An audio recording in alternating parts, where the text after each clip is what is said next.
Okay, I'm really pissed, and we're gonna play the opening in the right spot. So I'll be right back. We'll be right back. Okay. I'm playing the damn opening.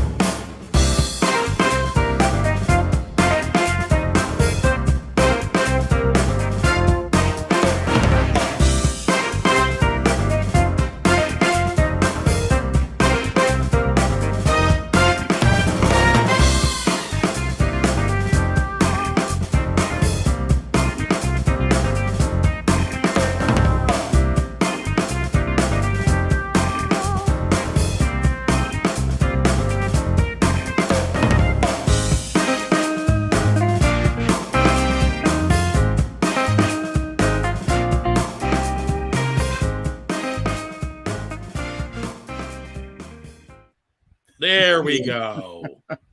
I swear I had it queued up properly. I don't know. Well, Chris, I can tell you this. Yeah. Hearing your great catchy theme song, always gets me in the right frame of mind to talk about Trek, and hearing it twice just gets me doubly pumped. Ah, there you go. Great job. Thank you, Joe. I appreciate that. That's great. Well, we'll have to play it twice every week. Won't that be great? There you go. Hey guys, how is everyone? Welcome to Trek Tonight. We are here. I am here by the skin of my teeth, as they say, because I had a very busy day today with work, and I didn't know whether I was going to actually get to watch the episode, but I did. And of course, these guys have seen it, and Joe even did his extra homework. He went back and watched the first one. Crisis. So that he could have the backstory for it. So there we go. So how you guys doing? I'm doing well. Last weekend I was at New York Comic Con, and let me give you guys a sort of a brief report because they have posted the whole of the hour and a half panel, Star Trek panel they did, where they talked. They had people from Discovery there, they had people from Prodigy, and finally Picard season 3, including the entire cast. Yeah. So they had Sir Patrick there. They had Jonathan Frakes, LeVar Burton, Michael Dorn, Gates McFadden, the whole group, and including Marina Sirtis, who had just flown in from London, who was a bit jet lagged by her own admission, but very salty, and a bit like, in a way, like she was just like she was unfiltered, because they did at the end. People came up and asked questions. Right. And this young woman came up and got very tearful about how much Star Trek meant to her. So Marina Sirtis went down and gave her a big hug, and of course everybody goes nuts. Yeah, it's right. Just, that's what happened. I'm the counselor. That's my job. If you cry, you get a hug. And they had asked her once, like, well, is there anybody else you enjoy doing these sort of panels with? And she said, well, I always enjoy doing it with Carl Urban, because in case like when Patrick Stewart can't make it or he doesn't want to do it, Carl would come in and sub. And he says, I enjoy looking. He says, I know you're all fancy baldy over there, but I much rather look at Carl Urban. So, very much in the way of family. So it felt like she answered a lot of those questions. There's sort of like your feisty aunt who's come to Thanksgiving dinner and just has opinions about everything. That's great. That's great. Will you see some of that if you watch it on? Yes, you should. Okay, cool. They have the whole of it. Because I haven't had a chance to look at it, but I'd love to see it. It was very salty. And in fact, Jamila Jamil of The Good Place fame and more recently She-Hulk appears in the second half of the first season of Prodigy, which will begin airing at the end of this month. Right. And she was saying, like, she dropped an F-bomb early on, and then she was like, I'd like to come back, but I promise I'll stop swearing. But she was very decked out, very like she had like this black like vinyl jacket with like red lapels, and she was wearing red heart sunglasses and like sort of a short skirt and all this stuff. I mean, she was very overdressed for a Star Trek panel. There you go. So, but she looked great. So I would say it's worth saying. It's worth watching. Yeah. Craig Lubin asks, was Mac the Whale there? Mac the Whale was not there. Oh. There's a bit of a listen. There's a bit of bad blood behind the scenes.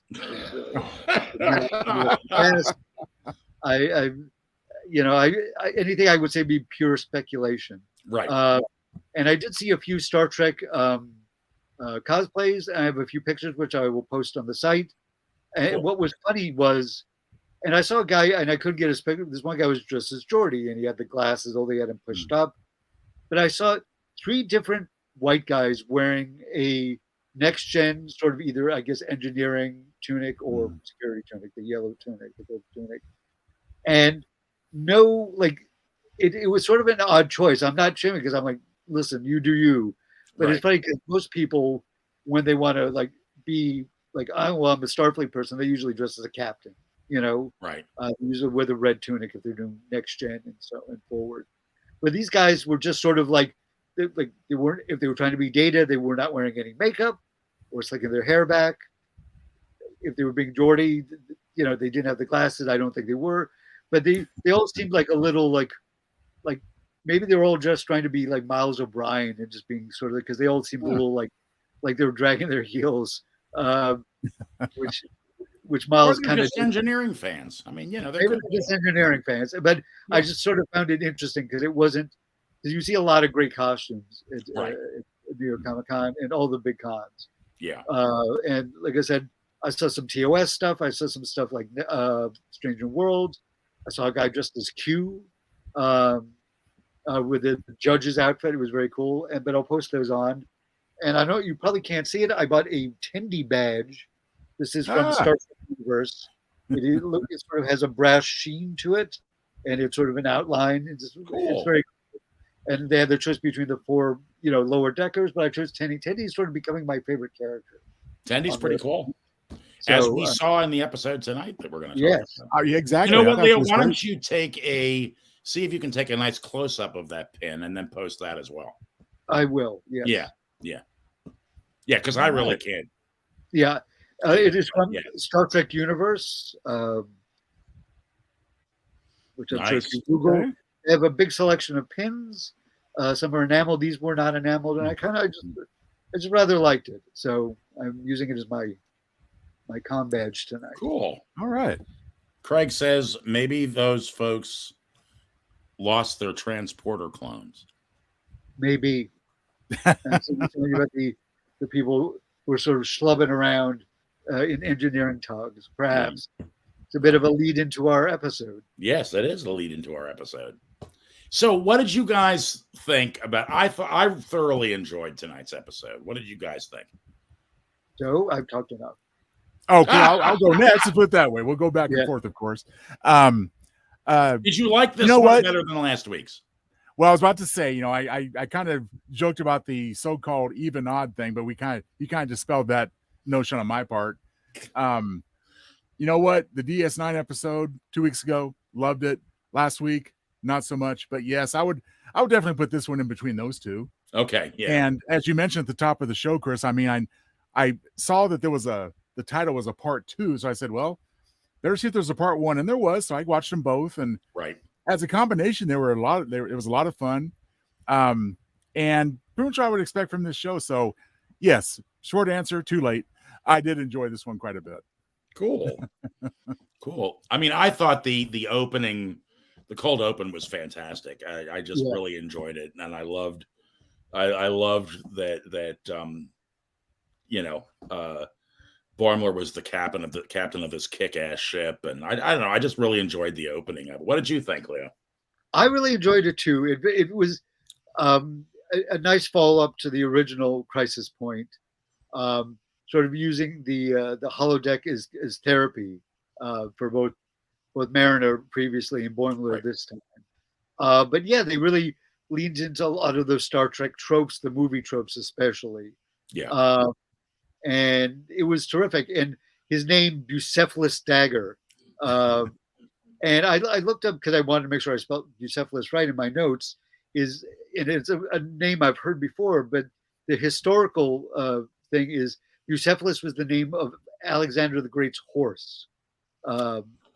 So that's a bit of that's a Genesec gem. There you go. A little research on that, and it is interesting that he chose his name.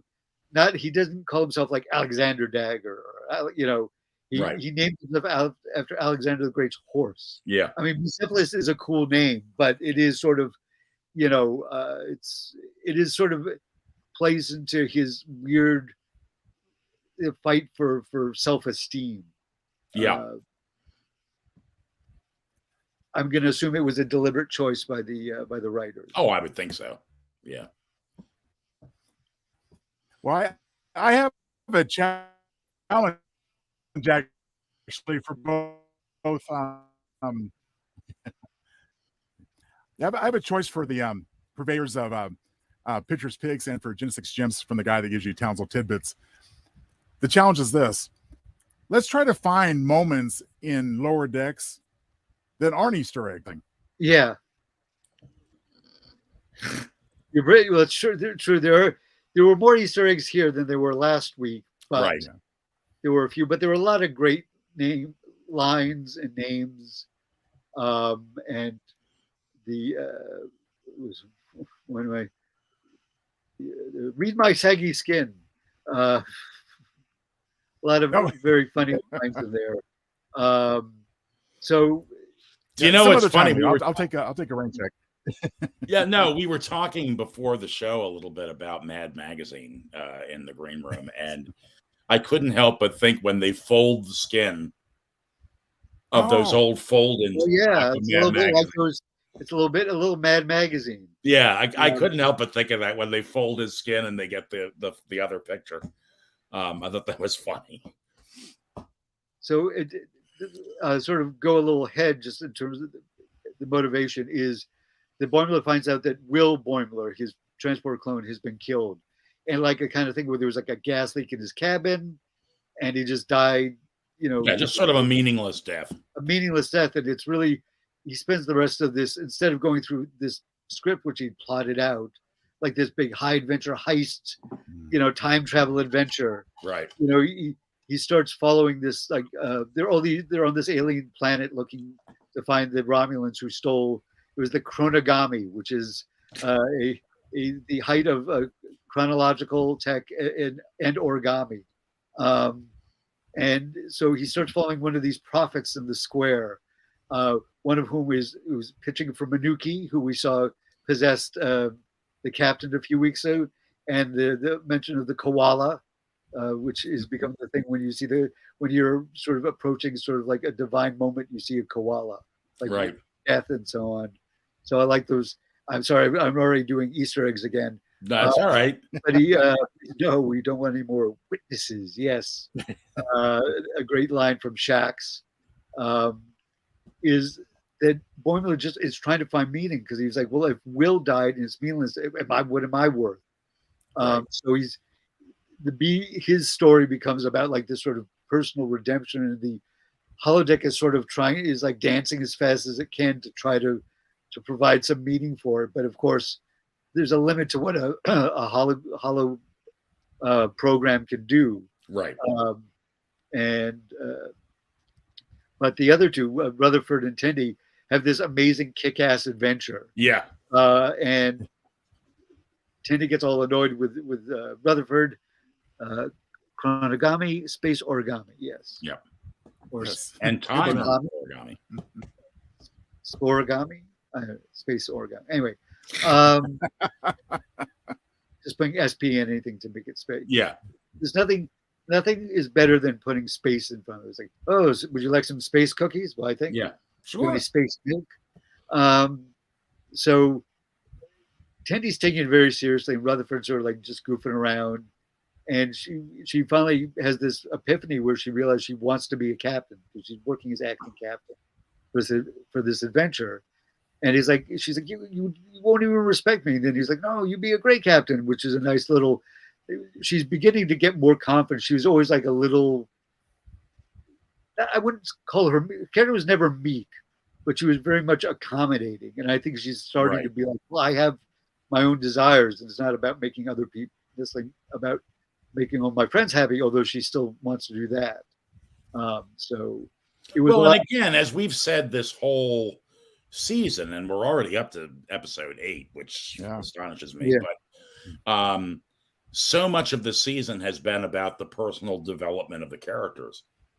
So Tendi is a great example of that because you're seeing almost every week she takes a step further in a certain direction. Boimler takes a step in the right. So I mean, it's it's definitely, I would say, more than any of the previous two. Wouldn't you think that this season has been a great deal about character development? It is, and I would say it's because also just a little note, like whenever the egg enter and exit the holodeck, they have like those bars on the bottom and the top, like you did for a widescreen. For those who remember, before like TVs had those sort of 3-4 proportions. Right. If I'm doing that right, there was always like you get the widescreen and there was full screen, which just filled up your screen, and then widescreen where you had the black bars. So do you remember what that was called?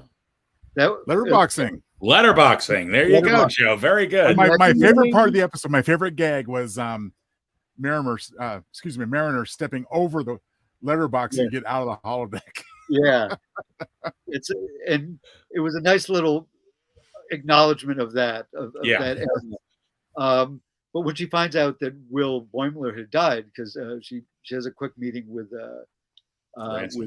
Ransom, who says also says, listen, you've got a great record now. Like, nothing but praise from, senior staff.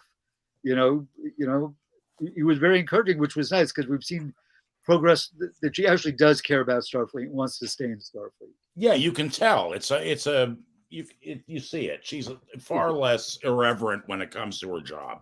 Yeah.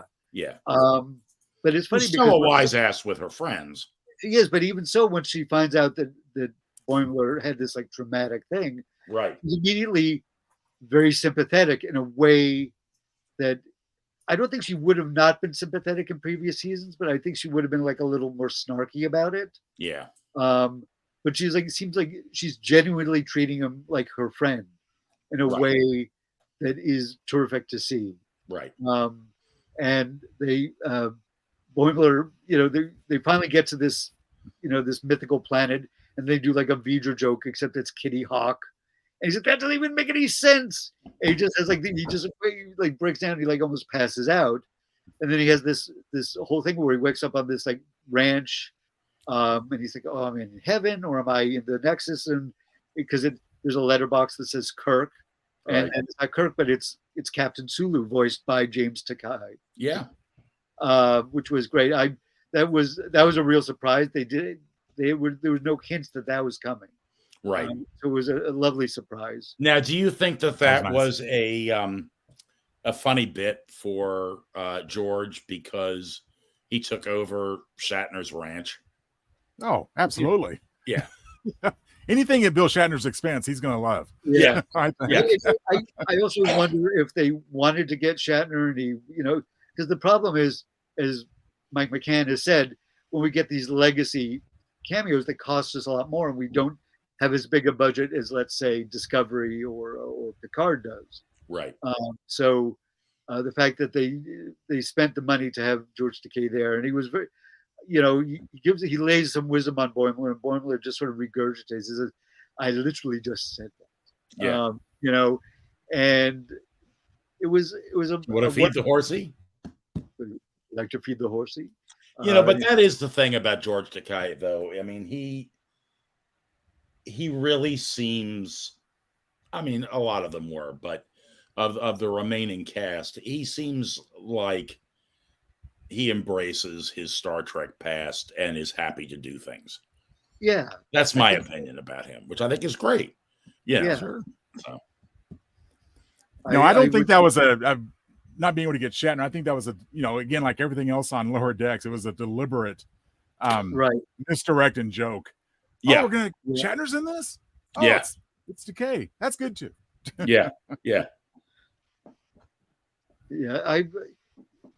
I really enjoyed it. And I like and Boimler does sort of finally be like, well, listen, I don't need to find the meaning of life. Sometimes, you have to make your own way in the world and, not dwell on the terrible things that have happened. Right. So that was a nice moment. Right. And at the end, they were like, well, she's like, and finally, Mariner, who's been up to earlier, was very critical of this. We're like, oh, you're ruining this is a sequel to my thing, and it's nowhere near as good. And she's being really salty about it. She's like, that was a good sequel. I really enjoyed it. I'm glad there was a happy ending because it's like, who needs those cliffhangers? And they're like, ugh. I hate cliffhangers, and of course, there is a cliffhanger because there is a cliffhanger. Yeah, William Boimler is not dead. He faked his own death to join Section 31. Now I thought that was very funny when they hand him the badge and then he's like, "Wasn't this supposed to be a secret organization?" And Why now would we're wearing badge? a badge that announces it. And they're like, "Well, you could be dead." He's like, "Oh, I love the badge. Love the badge." Keeping Section 31 alive in the new Trek universe. Yeah. So I thoroughly enjoyed this episode. I thought it was a lot of fun. I always like a sort of a look back on those movie era stuff. Yeah. And they get when they're jumping through time. They're in Australia. I think they're supposed to be in Sydney, and they're going to and they're jumped by some punks, Australian punks, and they were very punky. They're very punky, and that's a nice nod to Star Trek 4. Yeah. And well, the one guy was carrying the boombox. Yeah. Well, I was disappointed he didn't have the mohawk, but oh well. It was a different. You can't think of every detail, Chris. Yeah, I know. But it was and Rutherford was like taking their vest. They'd be like, "Oh man, I got to get the pants." And they fit. We need bigger punks. We need bigger punks. There are a lot of and they're operating on a bomb. I'm talking about. I'm going back now. I'm super self-conscious because there are all these Easter eggs. But the thing that Rutherford's trying to disarm this bomb. It looked like the device from Nemesis that disintegrated the Romulan Senate. Right. So, yes. Right. Yeah.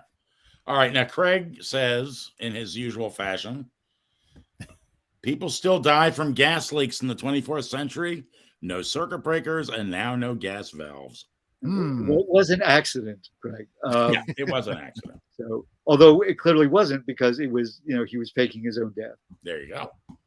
Well, it's an accident plot contrivance. How's that? That might explain it.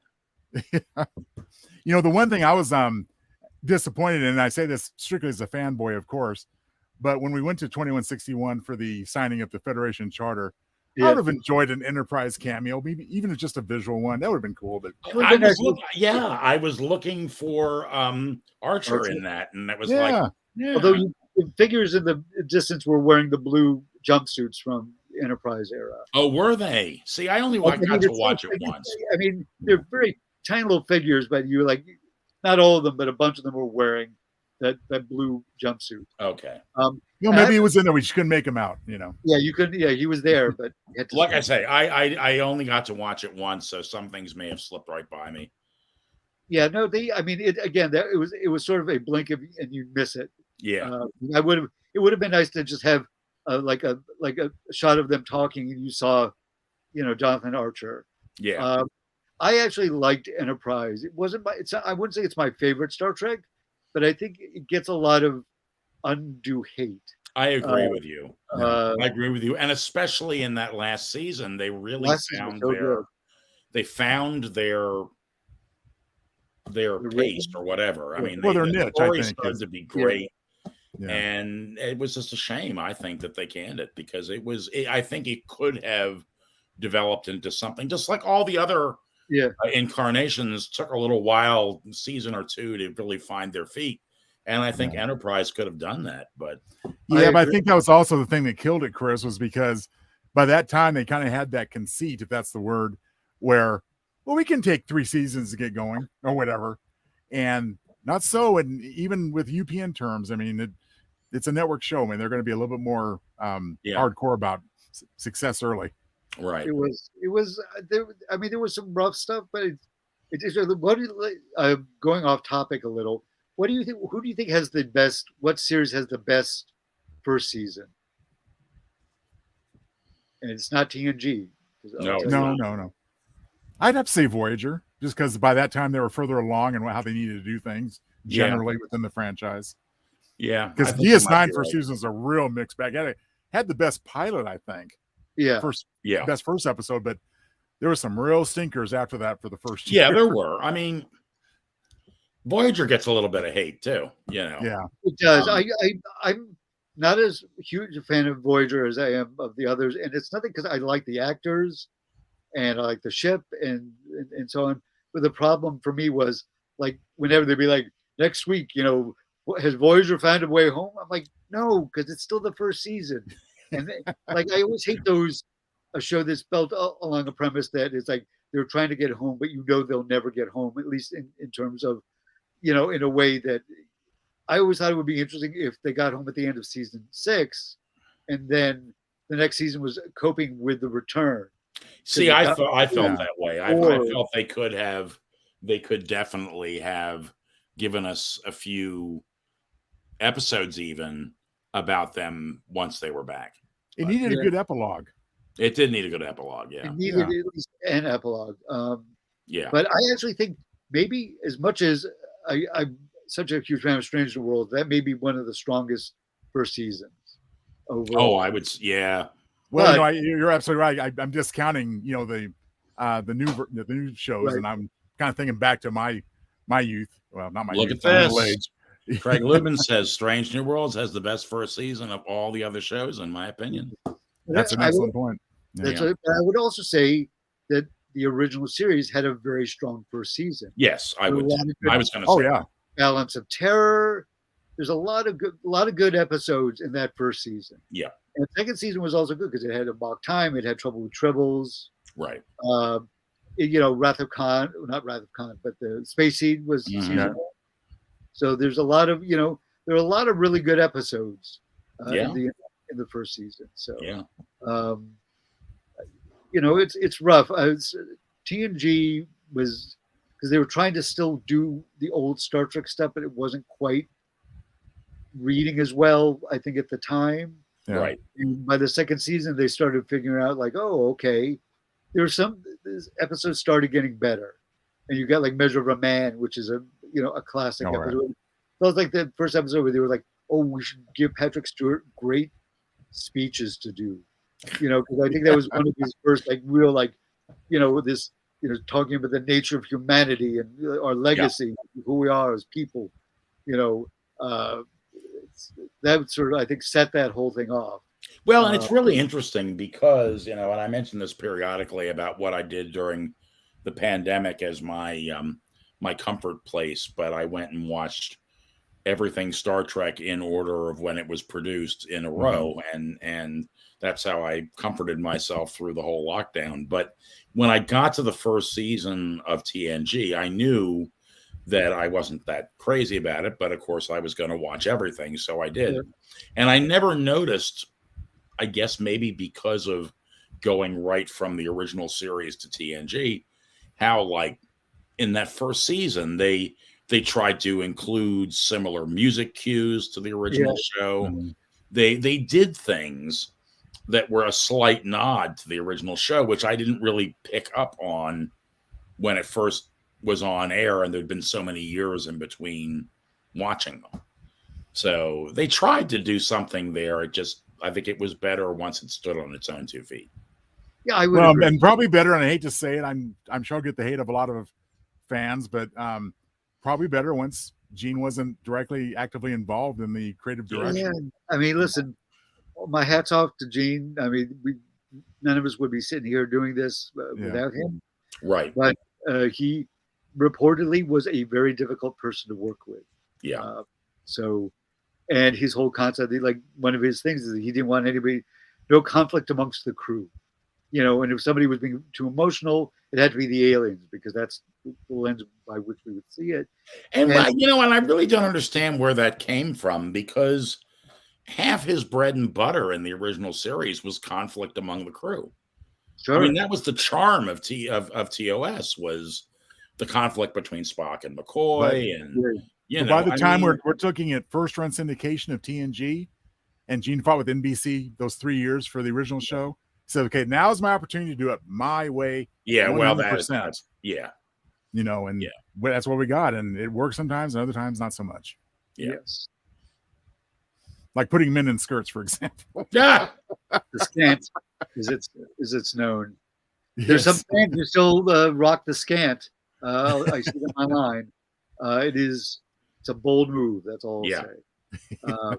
Not for me. I don't think I could pull off I don't think I have the legs for it. So I don't think anybody will remember this, but I remember back in the early 80s being in the I forgot what it was called at BU. I went to Boston University, but it was basically the big food court, for what was that called?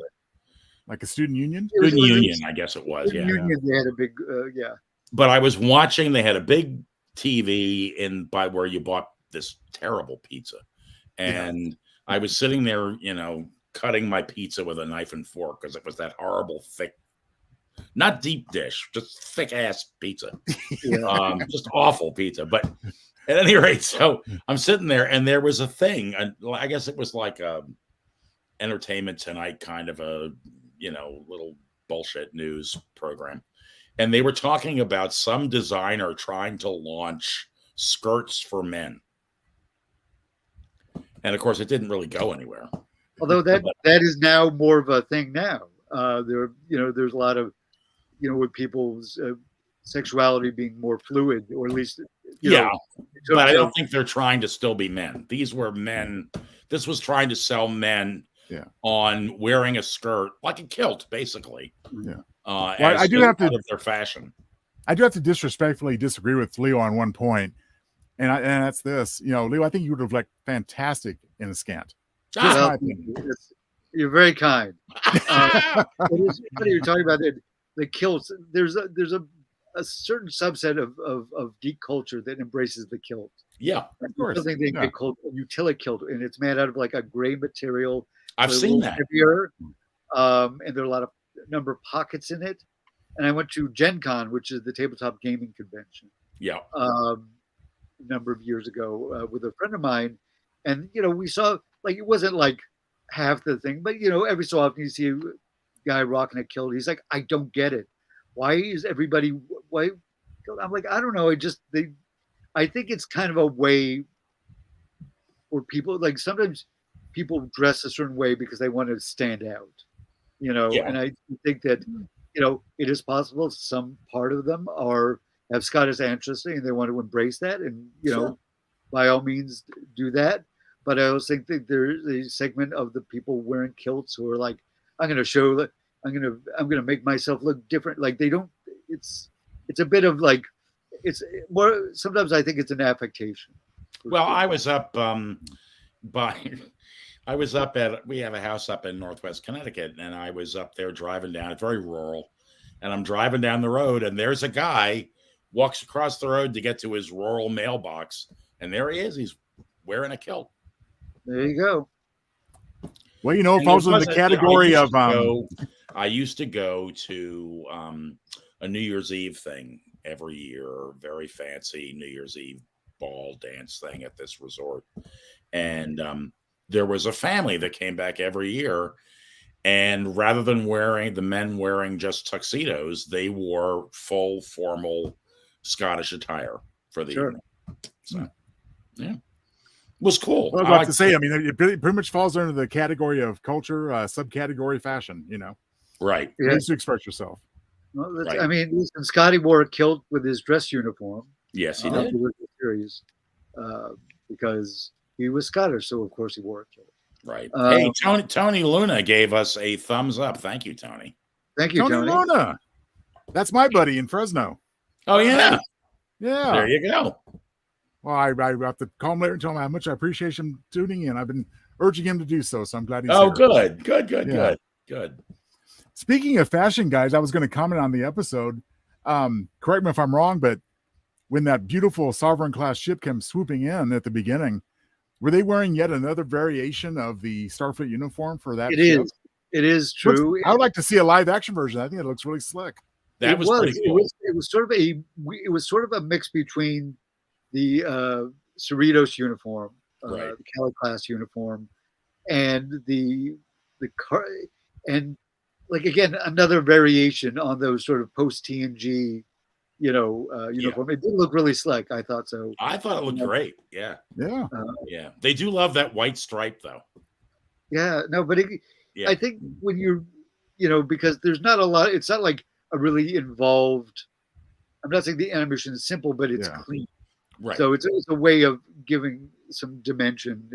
Not as much texture there as on a live action uniform for sure.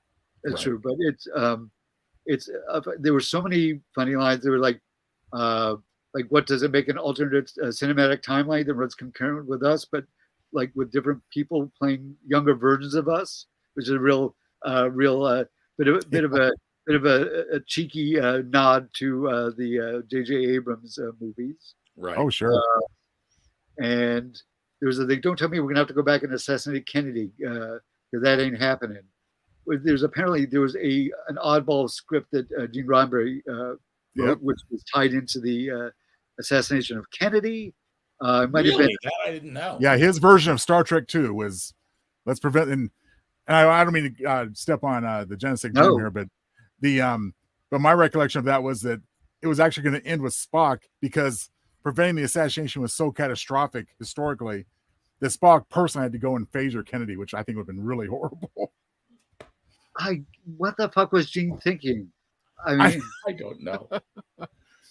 I think that was one of the reasons that they kind of removed him from the creative process and made him the executive consultant, unfortunately. Oh my God. Yeah. Listen, if you watch the Center Chair, which is a multi-part documentary, although it feels like it's not over yet, it was hosted by Gates McFadden. Right. I think they put it on History Channel earlier this year. Yeah. And apparently or Discovery Plus or something. Discovery was one of those, but and apparently like somebody had done another version. I think it might have been Star Trek 2, and Gene got a hold of that, and it was being sent to like the studio head who was like in Europe for like a film festival, and of course Gene sent his, and the guy fucking flips out, but he was like, that was the sort of stuff Gene was doing back in the day. Clearly, he felt like he was being sort of edged out of his franchise, and in a way, he's not wrong. Let's be honest. But he also didn't seem to be that good at collaboration. So, God bless him. But there were so many funny things in there. Also, one of the things is like Knick Knack, who was that little alien that befriends Boimler on his vision quest. Yeah. Is if for those who play tabletop RPGs like Dungeons and Dragons, there is sort of a trope within that your players will, like, you could create a whole big storyline, but your players will invariably want to talk to the goblin who's selling sausages on the side of the road rather than go and talk to like the wizard to get a quest. They all become like enchanted with these odd side characters who are really like throwaway. Like you'd be like, oh, that was interesting, and you move on, like background color. So Knick Knack became much more prominent in the story than originally intended. Why did the name Knick Knack sound familiar to me? Well, I mean, there's Knick Knack, Paddywhack, give your dog a bone. Yeah, I know. That's something I can think of. Or Knick Knack's on the shelf. Familiar as a character, but I don't know if there's another character named Knick Knack, but also then he transformed, like he's this little hunched over sort of weird, looks like a bug or like a dog or something, and then he throws off his cloak, and he's this alien with like 6 arms who's jacked, and he's just like throwing around these alkalites. Yeah. And the idea that the computer doesn't, it's sort of going off script, where like they grab Mariner, and she's like, "Get your hands off me! Your new characters don't even have names." She's like, "Silence!" It's like Acolyte 2, throw in the brig. I love that Acolyte too. Also, the 3 Romulan commanders, the female commanders who were in the cold open, and in the script, because I froze this, is when Boimler's looking at the program, he's like, "Well, I'll fast forward through this, blah blah blah," and they're named left, right, and center. They don't have. That's although funny. they are the Melponar triplets, is referenced by Commander Bucephalus Dagger. And of course, their appearances appealed to my mature, my maturity, and the fact that they all had great cleavage, just like the Duras sisters. Yeah, right. Yeah, right. Yeah. Hey, I want to give a little shout out also to Scott Taylor and Craig Lubin for giving us also a nice thumbs up. I appreciate it. All right. Yeah. Yeah, I wish I'd had a chance to see it a second time because I'm going to go back and after I watch my episode of She-Hulk, I'm going to watch this again because I know I missed some things. I was so buzzed from my meetings, all day long meetings, and then of course I had to throw the titles together and make changes and all that, and then I was like watching the episode, but I really enjoyed it, and I'm sure there are things I missed. There's like little points where like the quality of the picture got like a little scratched, almost like an old like an old celluloid film. Yeah. And in fact, you see there's that little dot that would appear in the corner. If you remember for those of us pre-digital age, when they were reels of film. Right. It would be like a little dot that would appear in the upper, I believe, the upper right-hand corner. Yes. Okay. And that would indicate that the reels come to an end and right. To, switch projectors. Yeah. So it was like those little touches which were, and also I liked them all when they go to run the opening credits for the story. Yeah. And they're all sitting in silhouette at the bottom of the screen, which made me think of Mystery Science Theater 3000. Absolutely. Yeah. There was definitely an MST 3000 vibes in that, because they're commenting. Yeah. And Rutherford trying to do was these characters. As a Cajun, he starts to do I guarantee he says, I think I'm just going to play it straight. Right. Yeah. And there was Wellerian deuterium to power the chronogasmic matrix. Which is a real mouthful of technobabble.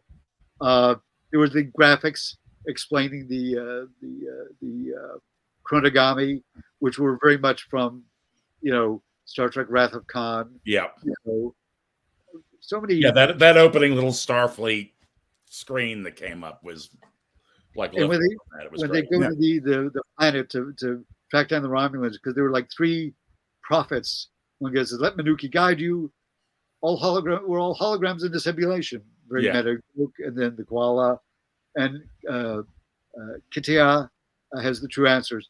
And it reminded me a little bit of that bit in Life of Brian, where they have all the row of sort of prophets, Yes. So there was a bit of that. I wouldn't be surprised if that was a bit of a nod to that. I thought it was very funny when Rutherford's sitting there and he's watching that little explanation from Starfleet. And he's saying, "Wow, those graphics are amazing." Yeah. Weren't they amazing? Now, I apologize if I'm remembering the first show. I probably am, but I'm going to mention it anyway. The opening credits, flying and hitting Boimler in the head, that was from the first part, right? Yeah. Yes. I love that. Yeah. It's a duck. Yeah. Again, it's very clear that they love Star Trek, and in an interview I read recently with the producer, they would like to try to find a way to get some Enterprise stuff in there from the Enterprise show. That would be good. I like that. I mean, they've made a few. Well, my favorite takeoff or joke, I think, other than Mariner stepping over the letterboxing. Yeah, I love the final reveal, and I'm going to look to you for the proper pronunciation. I should have written it down, but the T-Hawk, and it's actually the Kitty Hawk. And, I mean, to me, as much as I loved then and now the motion picture, V'ger couldn't just wipe away a little bit of dust to get the right name of the thing. Yeah. Very literal, V'ger. Yes. It still needed a software update. It never got it. And also Kitty Hawk, when he just he loses it. He was like, that doesn't even make any sense. Yeah. So many wonderful moments. They really, again, another love letter. It's hard for me to pick between this and the Deep Space Nine episode, both of which I liked. This one, it felt like they were like Boimler sort of was relegated to sort of a sea story in the Deep Space Nine episode. Yeah. And he had more prominence in this, but both of them, again, they're love letters. I mean, this show is a love letter to Star Trek, right? In a way that even some of the newer stuff isn't quite, because they're trying to create an original story. This, they're they're not really poking fun because they're not because they clearly love it, but they are like acknowledging like, yeah, this stuff doesn't quite make sense, but we still love it. Well, it's like the cliffhanger at the end when he's talking about them wearing the badge. Yeah. If they're a secret organization, why are they wearing a special badge that indicates they're a secret organization? Exactly. It doesn't make a lot of sense. But I like how William goes from this to what to yeah. All of a sudden, my own neck. Cartoon villainy. Yeah. So, I really enjoyed it. I did too. I thought it was great. I can't believe we only have 2 more episodes of the season left. It's flying by. And I tell you, as far as the Tindy character, I mean, with you guys, and pretty much that's what I've seen you invited me on for the first, and then now 6 through 8. So 4 this season so far. And I've seen the development of her character big time just in those 4 episodes. Yeah. And it's great because I think she's a great character, and with all the Orion denial and everything else goes along with that. It was funny because I actually really enjoyed seeing them all seated on the bridge. Yeah. I knew it was a fake, but I loved seeing them all there on the bridge. It was great. And it felt very, I don't know what, TOS, I guess. I'm not TOS, but TNG to me. You see all the characters on the bridge, I thought that was kind of cool. I will say a little bit, sort of jump back to Comic-Con. The next half of the season of Prodigy looks interesting. The Borg are going to show up, the Klingons, the Romulans. Right. There is the real flesh and blood Janeway is going to be chasing down the ship. Right. And they can't let them because, spoilers for a show which you may or may not have watched, there's this bad code in the protostar, this ship that's stolen, or that they're on, that will infect all of like Starfleet and Federation, technology. It's like a virus, so they can't contact them. So they're on the run, but not because they for good reasons. But the outrageous Okana, played by Billy Campbell in TNG, is returning. He also appeared without any lines in the Duplers episode of last season, where he was DJing at the big captain's party. Right. And didn't he audition for Riker back in the day? I think he did. Yeah. They look like, it feels like Billy Campbell and Jonathan Frakes would probably go out for a lot of the same parts because they're both these tall, dark-haired, good-looking dudes. So I actually think it's going, like, the first half of the season, it took a little while to get going. I mean, I enjoyed it. Admittedly, we're not the target audience for it. It's trying to bring the younger generation in. But I think that it is maybe a good gateway getting people, like younger people, into Star Trek, because it's a very action oriented, a lot of bright colors. And once they're like interested in the setting, they were like, well, are there more? They're like, well, actually there are. Yeah. And it starts showing. Yeah. And I always felt like, because the first episodes of it felt very much akin to the animated Star Wars stuff. It did. It was very dynamic. And I felt that may have been part of the plan, was to try to capture some of those younger Star Wars fans and bring them on board to this franchise. But yeah. I think it's going to be worth checking out because it looks like and Admiral Jellicoe is the person Admiral Janeway has to report to. Really? Yes. Oh. And they got Ronnie Cox to come in and do the voice. Wow. Who also outlawed the Zebulon sisters from performing on Starfleet vessels. Hard ass that he is. Yeah. I saw that trailer for Prodigy, and I'm thinking, the only thing that kind of struck me odd was that Jellicoe looks a little odd in Prodigy form. Well, it's funny, especially when they're doing people we've seen. There's a slightly heightened representation. Right. It's not, which I think is maybe a little better, because sometimes if you go too close to the way they look, you kind of like that, you get the uncanny valley. But I think it's going to be interesting. I was probably going to watch it because I'm a Star Trek fan. I watch pretty much everything that is Star Trek. Right. Some I like better than others, but it's still Star Trek. Again, it's like pizza. It's like even the worst piece of pizza you've ever had is still pretty much on the money, to paraphrase Woody Allen. Except for that stuff at BU was terrible. It was. There's some bad pizza, but yeah. But I do think that the second half of the season 1, which is what we're getting, seems very intriguing. I'm not sure who should be. Well, people should let us know if they want us to look at that and talk about it, because we're looking for what we're going to do next after this, and that happens to be the only thing that's dropping. So for a while. So we've had other ideas. If anybody has an idea of something they'd like to hear us cover and talk about, maybe do a mini series on the motion pictures or anything like that, just let us know. Shoot us a comment on Facebook or on YouTube or wherever, and just let us know, and we'd be happy to take your suggestions. Join the Trek Tonight family. That's exactly right. Exactly right. Well, guys, we are at 8:52.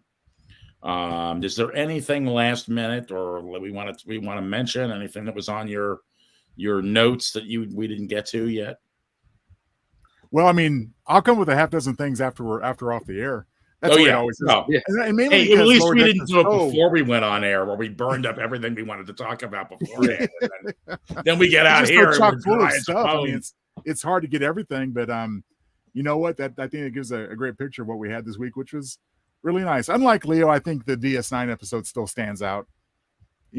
As my favorite. I would agree with you, so Joe. But I mean, this is close behind, and it's definitely in the spirit of what we're looking for. No, I agree. I think I think I like the Deep Space Nine one a little better, but I still enjoyed this one quite a bit. I've enjoyed them all.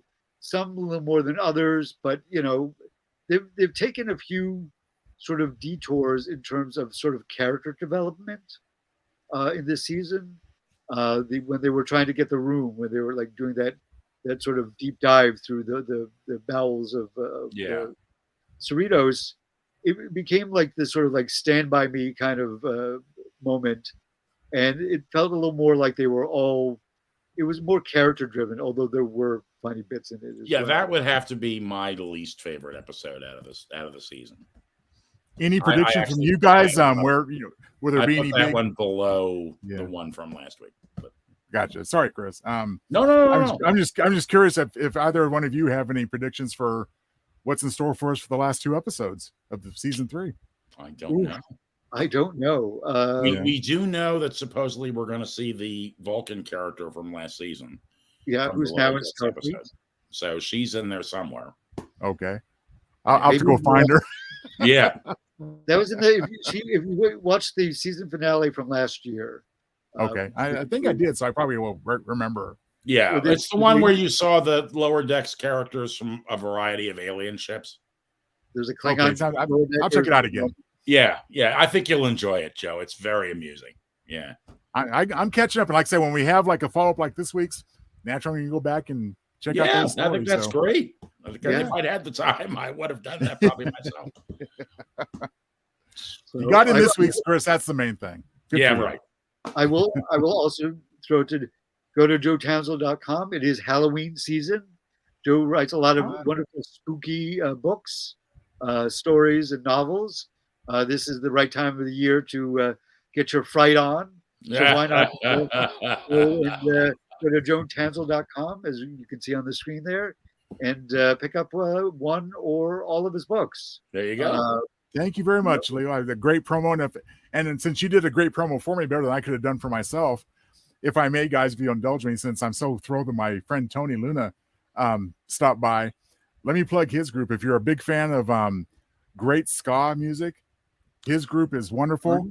Go check out Los Hooligans. .net to see more about their music. We have talked about his band before, Joe. We have.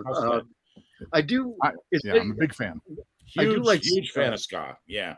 It was Madness and all that stuff back in the 80s. Yep. there's a great ska cover of "Take on Me." Yes. Which if you just type in "Take on Me" ska version into Google, you will find it. But that's also one, if not my favorite '80s song, like top 5. I would say. Yeah. So and I've heard that recording. It's a great recording. Yeah. I'll check that out too. Check out Tony Luna's. What is it called again? I'm sorry, I have their group is Los Hooligans. Los Hooligans. Just like it sounds. HOOLIGANS. Yes. Not net. Right. All right. Well, I think that's about it.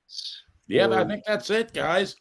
I'm going to pull us out of here a couple minutes early and go have a nice drink, I think. All right. You deserve it, Chris. Both of you. All three of us do. Yeah, there we go. Hey, listen, everybody. Thank you again for joining us here at Trek Tonight. And we will see you next week with episode 9 of Lower Decks. And we'll take you through. And, of course, everybody here will be there to give their insights. So have a wonderful week. Can't wait. Live long and prosper. And let's roll. Yeah.